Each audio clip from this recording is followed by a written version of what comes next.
देवरानी जेठानी का आम घर, कूलर और साड़ी। कितनी गर्मी हो रही है, घर के अंदर मुझे नींद ही नहीं आ रही। ऊपर से ये मच्छर भी काट रहे हैं। चलो गर्मी तो गर्मी ठीक है, लेकिन इस गर्मी में परेशान करने के लिए ये मच्छर कहाँ से आ जाते हैं। इन्होंने तो हमारा खून ही पी लिया है। बरामदे में मच्छर लगते हैं। हमारी तीनों देवरानियां आज कमरे में आराम से सो रही होंगी। उनके घर में एक ही कमरा था और उस कमरे में कभी देवरानियां होती तो कभी जेठानियां। रात को ज्यादा मच्छर काटने की वजह से रेखा एक गोबर का उपला जलाकर बरामदे में रख देती है। चलो अब कम से कम मच्छरों से थोड़ा सा छुटकारा मिलेगा। इस तरह श्वेता, रेखा रात को सोती हैं। अगले दिन जब सवेरा होता है तो दोनों समय पर उठकर घर के काम करने लगती हैं। ये तीनों अभी तक उठी नहीं है। इन्हें पता है ना, जब हम घर का काम करते हैं तो इन्हें आम के पेड़ों से आम तोड़कर लाने होते हैं। तभी ऋतु, ईशा, कीर्ति उठकर आती हैं। अरे सुबह हो गई, पता ही नहीं चला। पता भी क्यों चलेगा, आराम से जो सो रही थी तुम तीनों। जेठानी जी, आप ऐसा क्यों बोल रही हो? हर रोज हमारा दिन बदल जाता है। आज की रात हमें बरामदे में सोना होगा। अच्छा ये सब छोड़ो, तुम तीनों जाओ और बगीचे से आम तोड़ कर ले आओ। हाँ सही कहा, फिर बाद में बहुत तेज धूप हो जाएगी। अब तीनों देवरानियां बगीचे में जाती हैं और आम तोड़कर टोकरी में रखने लगती हैं, लेकिन वो आम अभी भी थोड़े कच्चे थे। ये सारे आम तो कच्चे हैं। सारे कच्चे नहीं हैं, थोड़े कच्चे हैं। चलो इन्हें लेकर चलते हैं।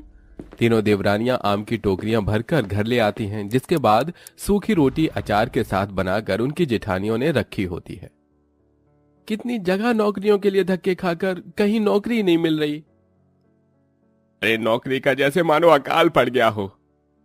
एक नौकरी का लेटर आया था, लेकिन वहां गधों की तरह काम करेंगे और महीने के मात्र 3 से 4 हजार देंगे। क्या फायदा ऐसी नौकरी का? अरे सही कहा तुमने, ऐसी नौकरी का भी क्या फायदा। इस तरह पांचों भाई बहुत परेशान बैठे थे। परेशान क्यों हो रहे हो? जब तक हमारा आम का काम चल रहा है घर का गुजारा तो हो ही जाता है। जब तुम्हें नौकरी मिलेगी तो मिल जाएगी। फिलहाल हम पांचों मिलकर घर संभाल ही रहे हैं। हाँ तुमने बिल्कुल सही कहा। चलो अब चलते हैं, हमें शहर के लिए निकलना है, ट्रेन ना निकल जाए हमारी। बहू तुम इतनी दूर जाती हो, कुछ खा पी कर निकला करो और साथ में पानी रखा करो, गर्मी बहुत है।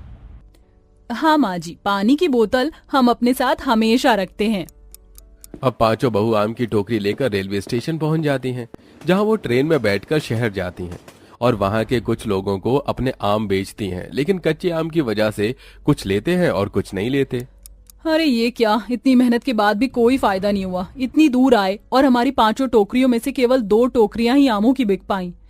अब हम लोग कर भी क्या सकते हैं। चलो चलते हैं रेलवे स्टेशन पर, वापस घर भी पहुंचना है समय से। पांचों मिलकर रेलवे स्टेशन पर पहुंच जाती हैं। अब उनकी ट्रेन आने में लेट हो जाती है। एक तो इतनी गर्मी हो रही है, ऊपर से ट्रेन भी नहीं आ रही। मुझे कुछ समझ नहीं आ रहा, आखिर हम करें तो करें क्या। इंतजार करने के अलावा हमारे पास और कुछ चारा भी तो नहीं है। ये लो, हमारी पानी की बोतल भी खत्म हो गई, इसमें पानी नहीं बचा। मैं अभी लेकर आती हूँ पानी। यहाँ रेलवे स्टेशन पर पीने का पानी तो मिलता ही है। श्वेता पानी की बोतल में पीने का पानी भरकर ले आती है, जिसके बाद पांचों देवरानी जेठानी मिलकर पानी पीती हैं और ट्रेन के आने का इंतजार करती रहती हैं। कुछ घंटे बीतने के बाद ट्रेन आती है। चलो चलो, ट्रेन आ गई।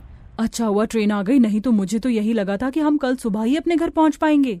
अब पांचों देवरानी जेठानी ट्रेन में चढ़कर बैठ जाती हैं। बैठे बैठे उनकी आंख लग जाती है और ट्रेन चलती रहती है। कुछ देर बाद ट्रेन एक जंगल में अचानक से बंद हो जाती है। अरे ये क्या, ट्रेन कैसे बंद हो गई? ट्रेन के बंद होते ही ट्रेन के अंदर गर्मी से घुटन होने लगी है। सही कह रही हो आप, बहुत गर्मी हो रही है। अब हम लोग क्या करें?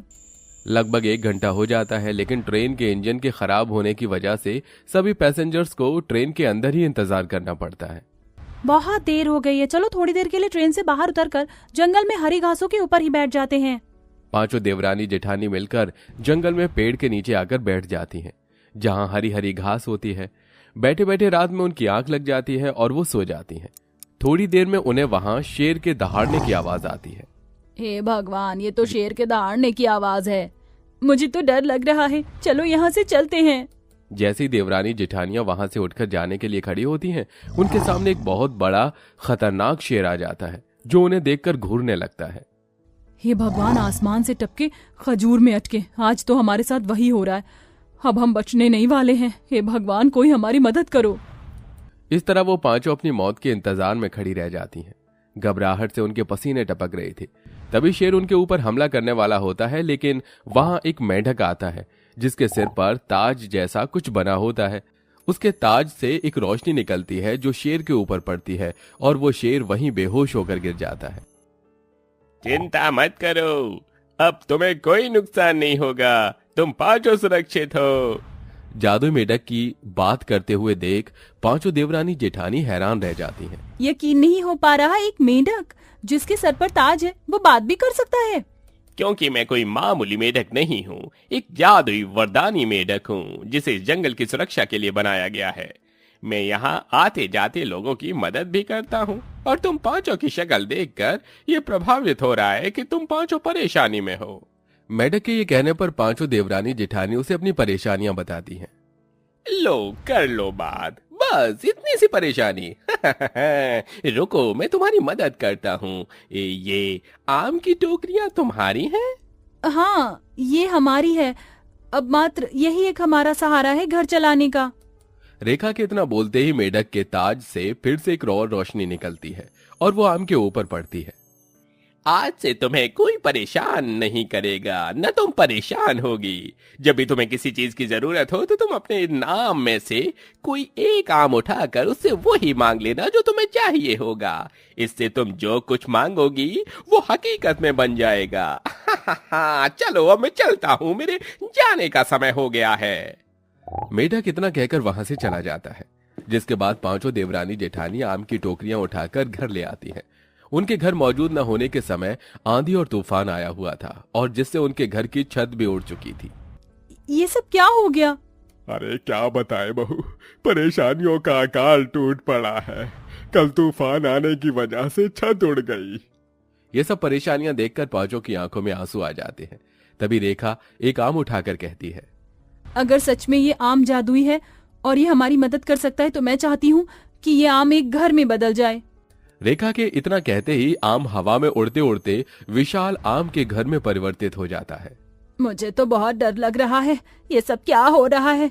चलो बहू यहाँ से चलते हैं, कहीं किसी ने कोई काला जादू तो नहीं किया। घबराने की बात नहीं है माँ जी, ये तो जादुई मेंढक का कमाल है। उसने हमारे ये सारे आमों को जादुई आम बना दिया। इन आम से हम कुछ भी मांग सकते हैं। ये सुनकर पूरा घर हैरान हो जाता है। इसके बाद वो सभी आम के घर का दरवाजा खोलकर घर के अंदर आते हैं, जहां आम के घर में रहने की सभी सुख सुविधाएं होती हैं।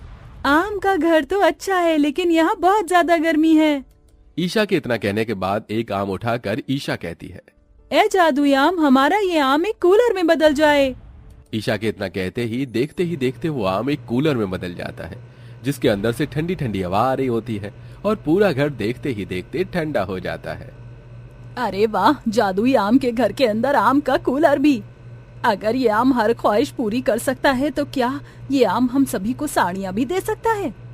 ये तो अभी पता चलेगा जब हम सभी अपने अपने लिए एक एक आम उठाकर साड़ी मांगेंगे।